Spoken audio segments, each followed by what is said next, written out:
I had only gone inside for a few minutes, just a quick trip to the restroom, and maybe a short break from the relentless afternoon sun.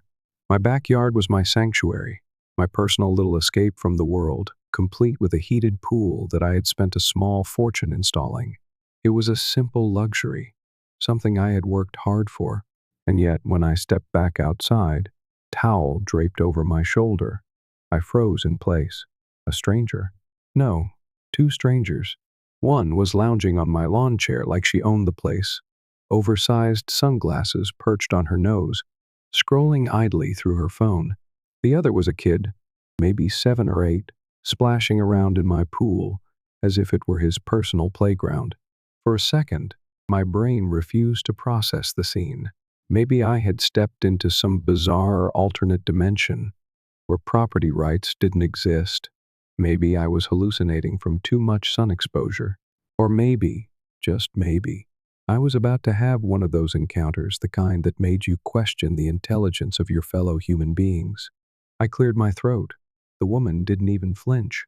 "Excuse me?" I tried again, stepping closer. My voice carried a sharp edge now. She finally looked up, peering at me over the rim of her sunglasses. "Oh," she said, as if I had just inconvenienced her. "Is this your property? Was this my property?"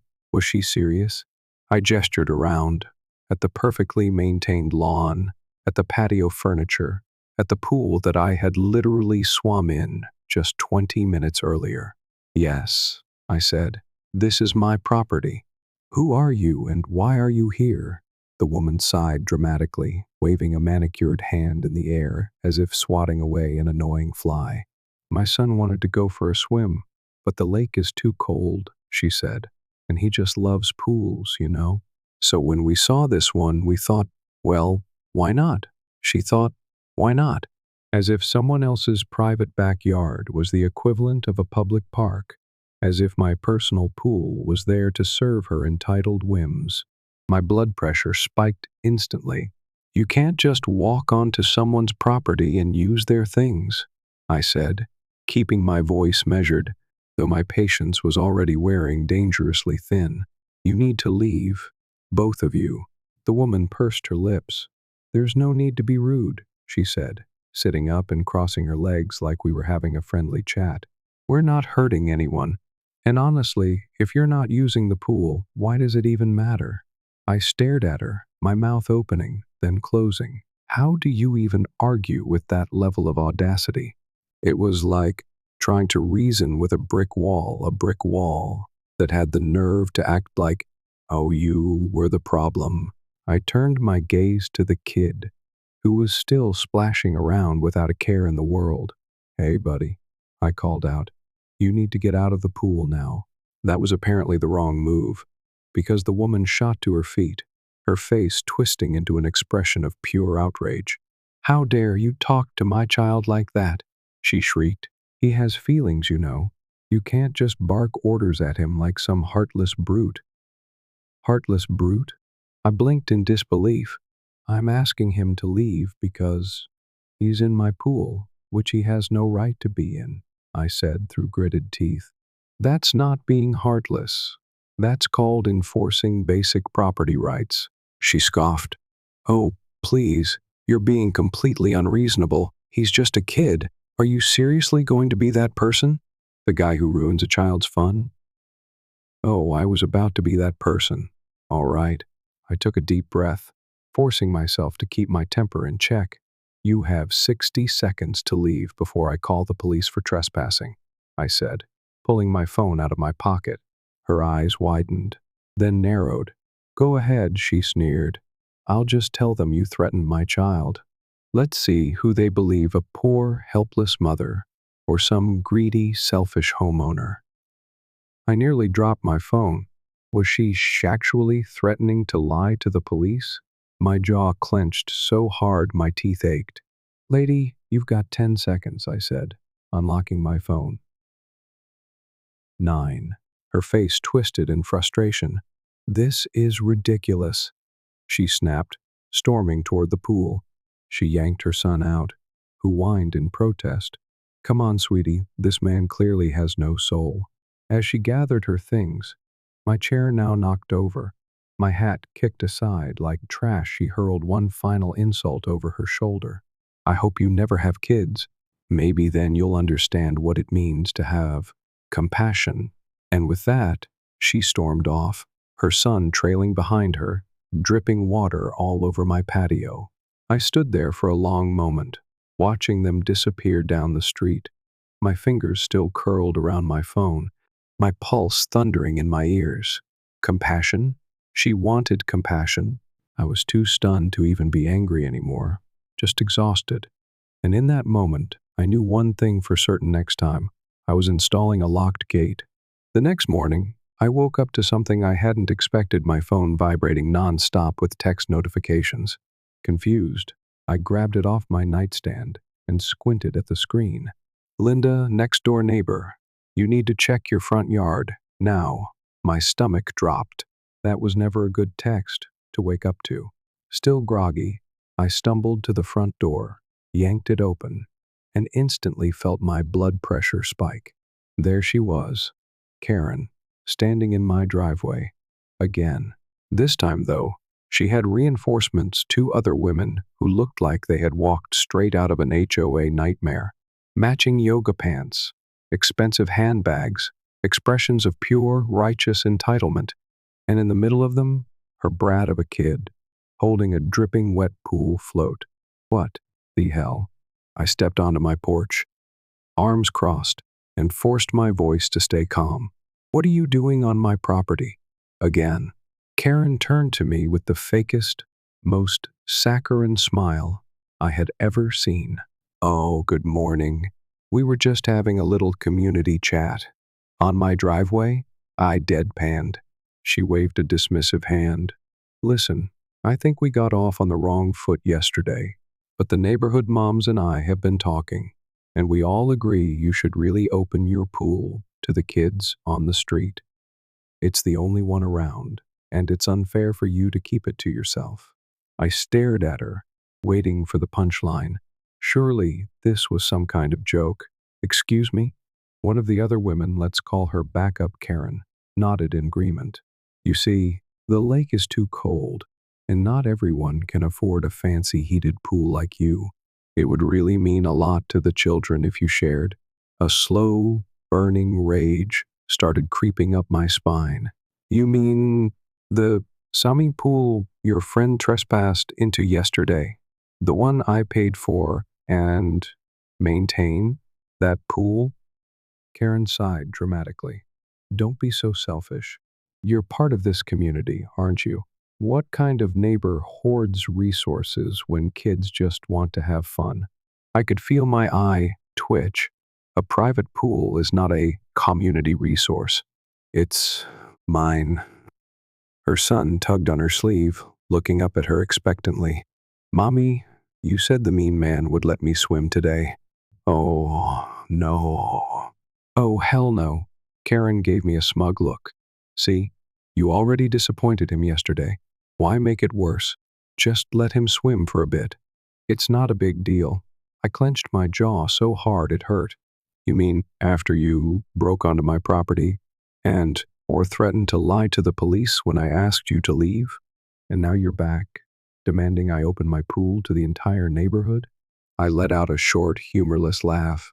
Lady, are you hearing yourself? Backup Karen scoffed. Well, when you put it like that, you make us sound unreasonable. You are unreasonable, I snapped.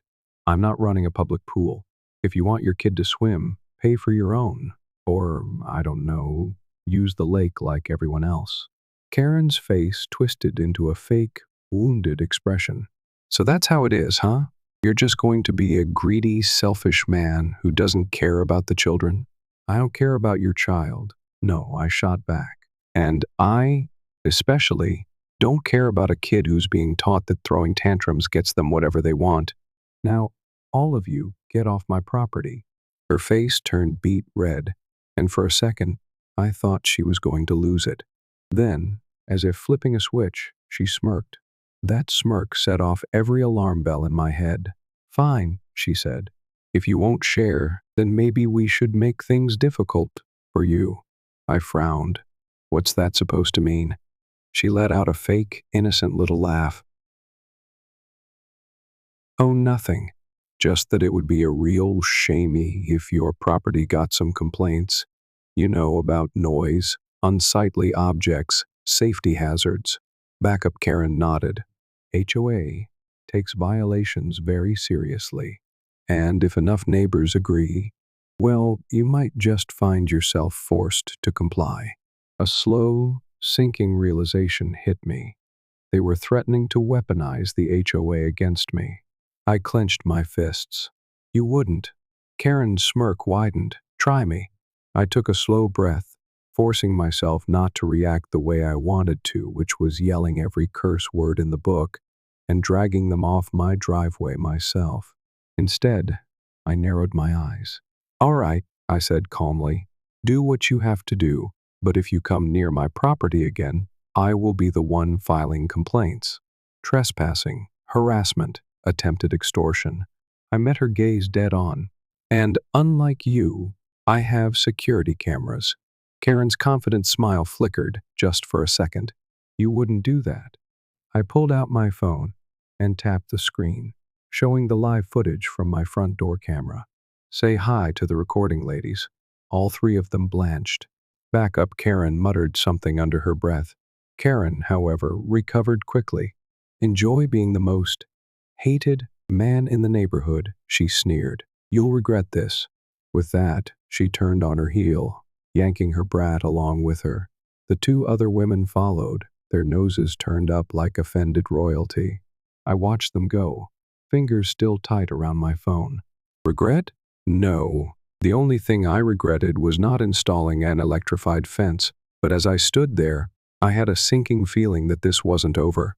Not by a long shot. It started with a letter, a crisp white envelope tucked into my mailbox, the HOA's official stamp glaring at me like a warning shot.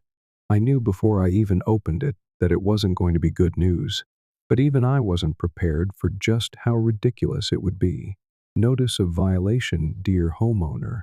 It has come to our attention that your property is in violation of community standards. The following infractions must be corrected immediately.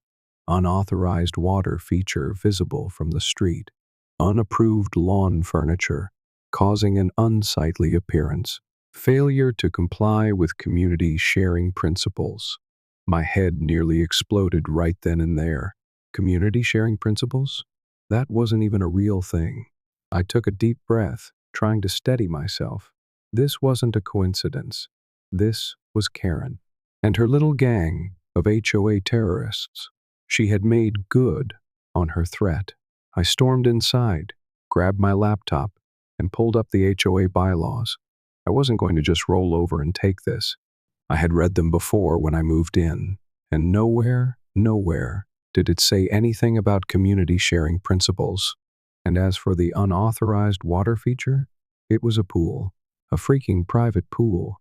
My jaw clenched so hard it hurt. They weren't just messing with me. They were trying to bully me into submission, trying to punish me for not caving to Karen's absurd demands. Well, that wasn't going to happen. I took a deep breath, exhaled, and marched over to Linda's house next door. If anyone knew how deep this HOA rabbit hole went, it was her.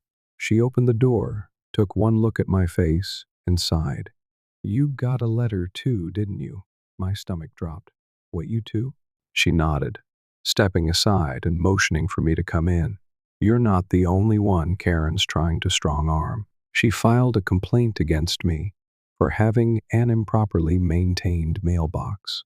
She rolled her eyes. I painted it the wrong shade of beige, apparently. I let out a frustrated groan. She's weaponizing the HOA. She thinks she can scare me into opening my pool to her kid. And now she's targeting anyone who sides with me. Linda crossed her arms. She's done this before. Not over a pool, but over street parking, holiday decorations, you name it. She and her little crew of control freaks file complaints until people give up and do what she wants. And the HOA just lets this happen? I asked. Gerald, our HOA president, is spineless, Linda said bitterly. He won't stand up to them because it's easier to let them have their way. But you're not wrong. If she can't win fairly, she'll make your life a nightmare until you fold. My fists clenched at my sides. That's not going to happen. Linda gave me a half smile. Good, because I have an idea. The next HOA meeting was 3 days later, and I was ready. The community center was packed, more than I'd ever seen before. Apparently, word had spread about Karen's little campaign of terror, and people were fed up. Gerald, looking like he'd rather be anywhere else, cleared his throat and tapped the microphone. All right, let's get started. First order of business, I shot up from my seat. I'd like to discuss the fraudulent violations being sent out. A ripple of murmurs spread through the room. Karen, sitting 2 rows ahead, stiffened. Gerald rubbed his temples. We'll get to that later. No, I cut in. We're getting to it now, because I have proof that certain board members are abusing their positions to file fake violations against homeowners who refuse to bend to their demands. Karen spun around in her seat, her face twisted in a smug little smirk. Oh, don't be dramatic. If you received a violation, it's because you're breaking community standards. I pulled out a folder. Really? Then why do these letters reference rules that don't exist in our bylaws? I held up the copies I had printed. Community sharing principles? That's nowhere in our guidelines. You just made it up. A few people gasped. Gerald's face turned red. Karen's smirk faltered, but she recovered quickly. Well, maybe the bylaws are outdated. Maybe it's time we start thinking about what's best for the children. Oh, she did not just go there. I leaned forward. Karen, if you want a community pool, pay for one. My property is not a public park, and I'm not responsible for entertaining your kid. Linda stood up next to me, holding her own letter. And I'm not repainting my mailbox because Karen thinks it clashes with her aesthetic. More people started murmuring. A man near the back raised his hand. I got a notice about my garden being too unruly last week. I've had the same plants for 5 years. Another woman stood. Karen told me I couldn't put up Halloween decorations because it wasn't tacky. The room erupted. Gerald banged his gavel, but it was useless. Karen and her friends were outnumbered. One by one, people stood up and aired their grievances. Dozens of homeowners, years of harassment. Karen was sinking before my eyes. I crossed my arms, looking at her. So, Karen, still think I should be forced to share my pool? Or are you finally realizing that no one here is going to put up with your nonsense anymore? Her face was twisted in rage, lips pressed into a thin line. She knew she had lost. And then, because she couldn't help herself, she snapped. You'll regret this, all of you. You're making a huge mistake.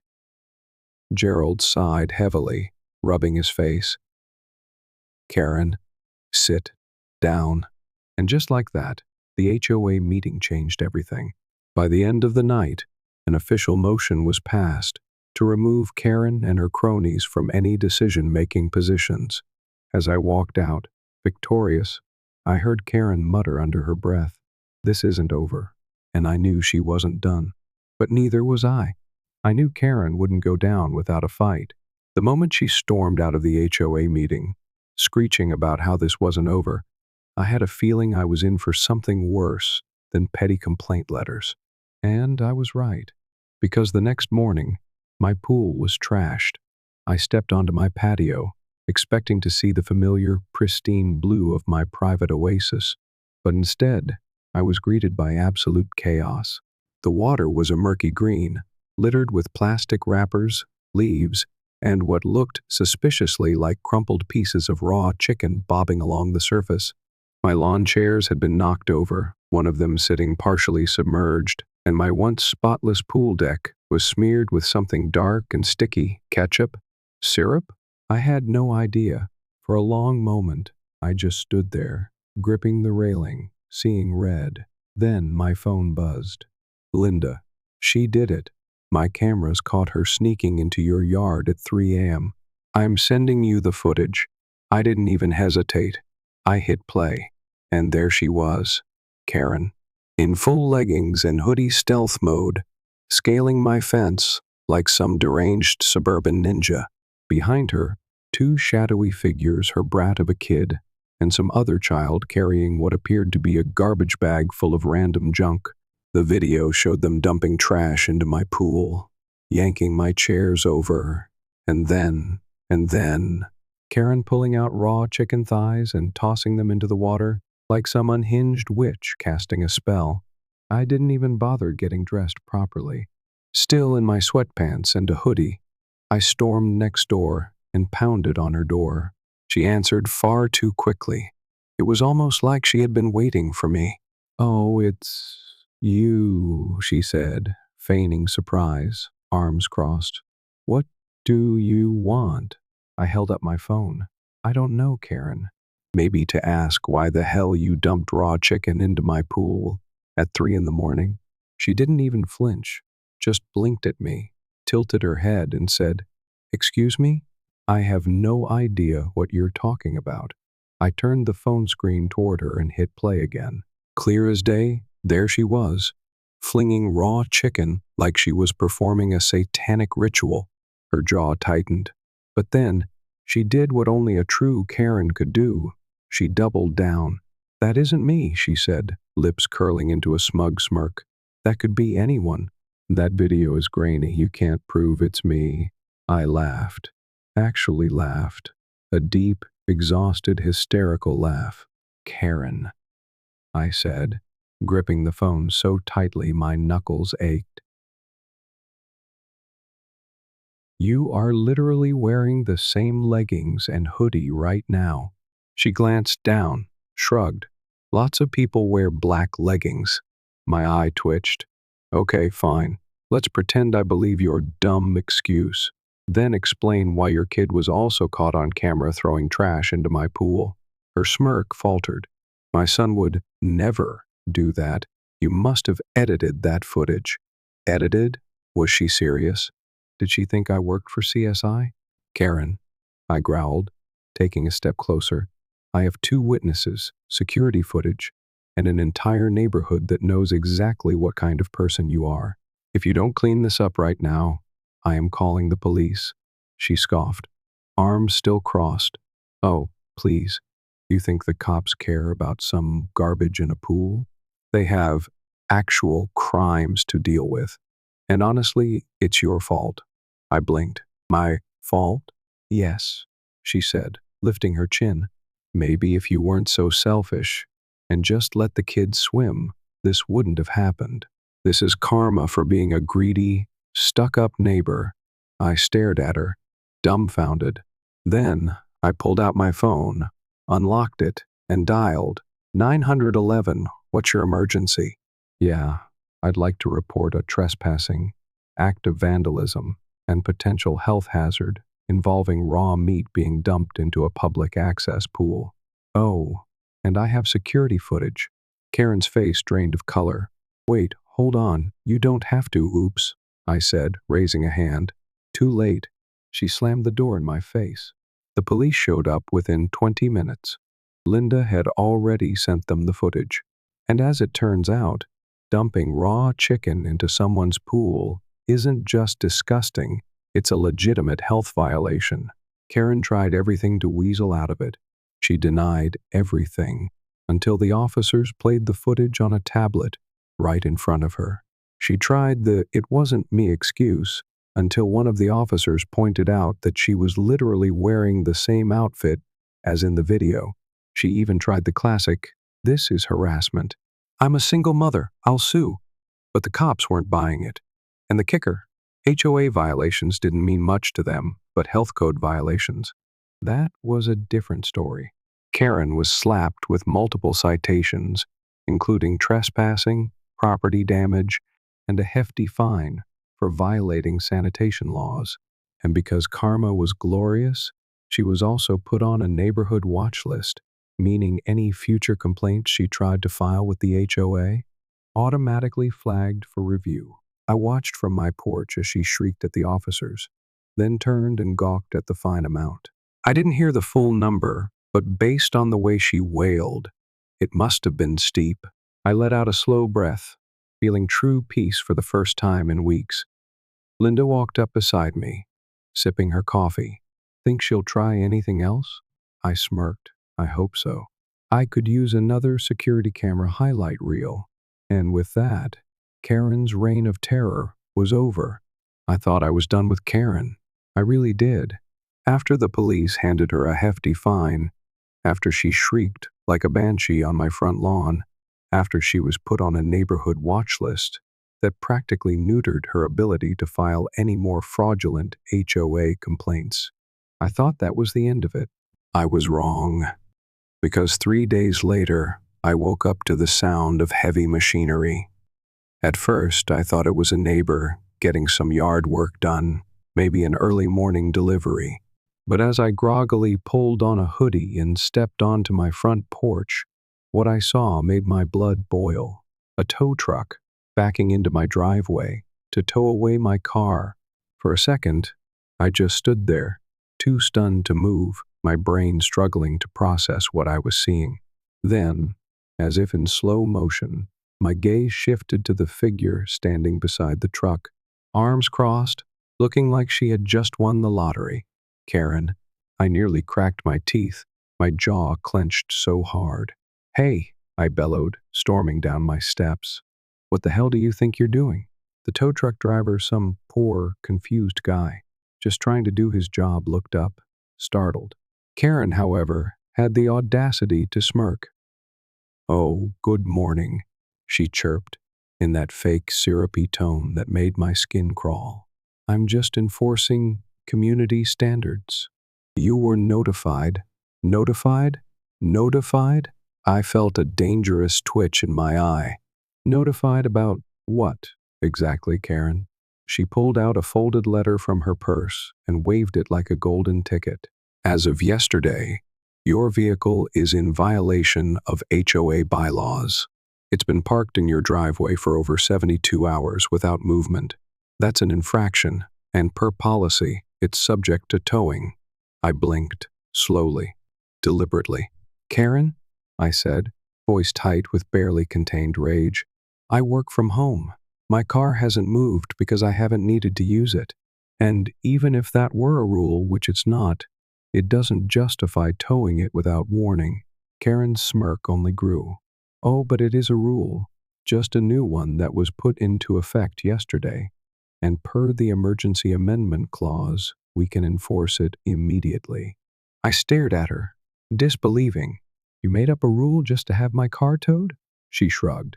"Well, maybe if you had just been a good neighbor and let the community enjoy your pool, I wouldn't have had to take such drastic measures. Actions have consequences, sweetie." "Sweetie." Oh. Oh, she was playing with fire now. I turned to the tow truck driver, who looked deeply uncomfortable.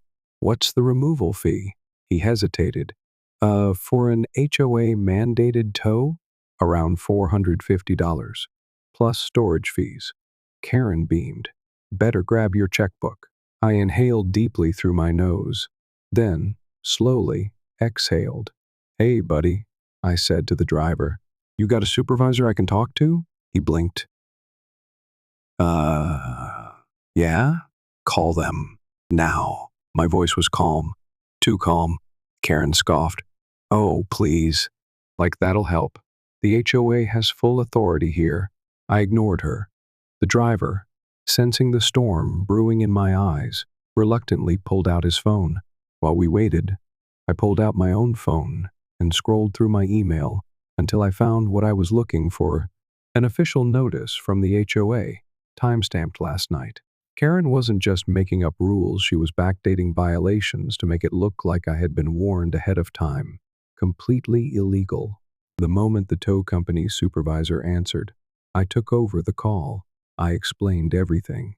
I told him I had proof of the fraudulent violation, that the HOA president hadn't signed off on it, that the rule in question had been enacted solely to target me, and that if they so much as touched my car, I would be pressing charges for illegal repossession. The supervisor listened carefully.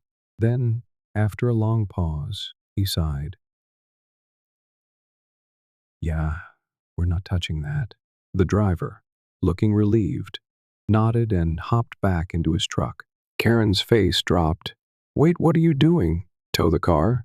The driver simply shook his head. Ma'am, we can't tow a car if there's no legal basis. We could get sued. I smiled, big, bright, smug. Oh, what a shami, I said mockingly. Karen turned red. You think you've won? This isn't over. I tucked my hands into my pockets. Oh, I know it's not. That's why I just sent this little incident along with all the fraudulent complaints you filed to Gerald and the rest of the HOA board. Karen paled. You? She cut herself off, eyes darting toward her house.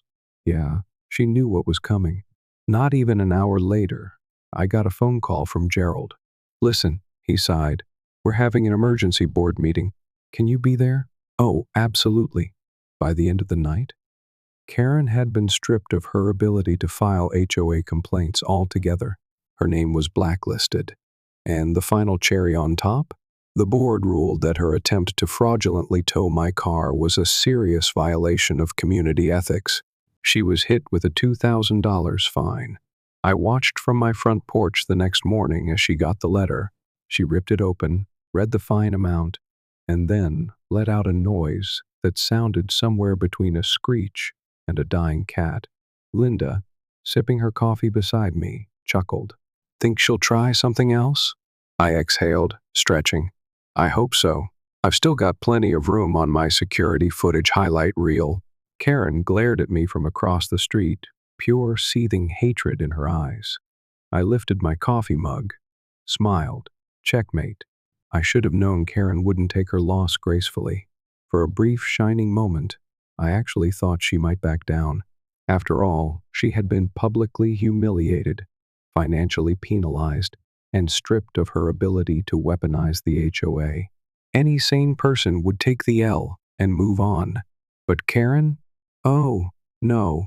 Karen was built different, and I found out just how far she was willing to go at 2:37 a.m.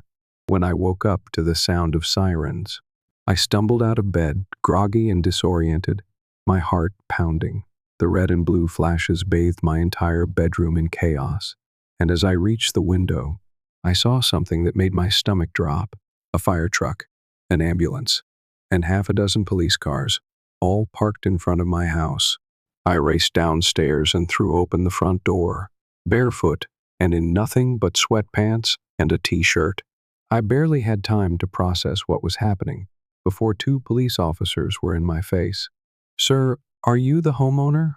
One of them asked, flashlight practically blinding me. Why, yeah, I stammered. What the hell is going on? The second officer gave me a hard look. We received an emergency call from a resident on this street reporting a domestic disturbance with injuries, a house fire, and possible carbon monoxide poisoning. My brain short-circuited.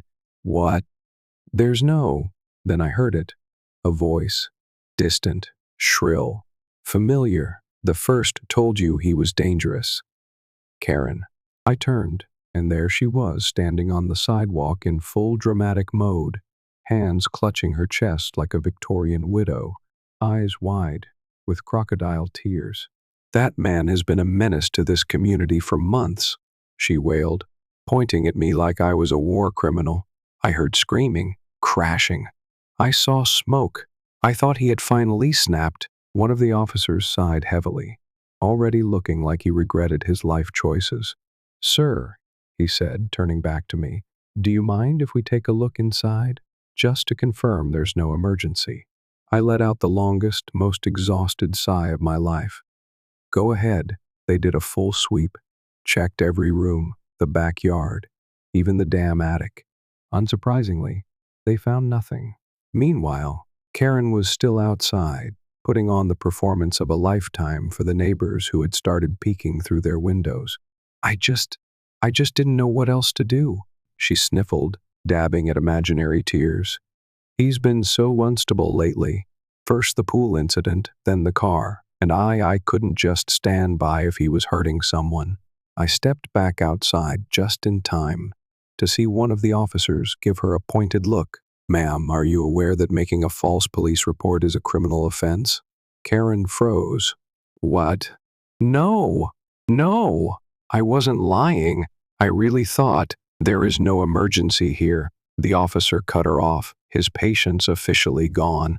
"And yet, your call led to an unnecessary deployment of emergency services, wasted resources, and a major disruption to the community. That's a serious issue." Karen opened her mouth, then closed it, then opened it again. For the first time ever, she had nothing to say. "What happens now?" I asked, arms crossed. The officer turned back to me. "That depends. Do you want to press charges for filing a false emergency report?" Karen gasped, her head snapping toward me so fast I thought she might get whiplash. You wouldn't." I smiled. "I absolutely would." And that was how, at 3:12 a.m., Karen was led away in handcuffs, screeching about how this was all a misunderstanding and how she was just looking out for the neighborhood. By the time the cops left, my entire block had seen it happen. And Linda, bless her soul, recorded the whole thing. The next morning, it went viral. Within hours, the footage was all over the neighborhood social media groups. Karen, crying, screaming, being stuffed into a police car. And the comments? Oh, they were glorious. "Didn't she try to tow someone's car last week? I knew she was crazy, but this, wow. Can we start a petition to get her kicked out of the neighborhood?" By noon, Karen had deleted all her social media. By evening, she had put her house up for sale. By the end of the week, she was gone. I stood on my porch, coffee in hand, watching as a moving truck pulled away from Karen's driveway for the last time.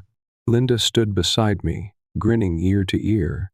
"So," she said, nudging me, "feel like hosting a pool party for the neighborhood?" I laughed.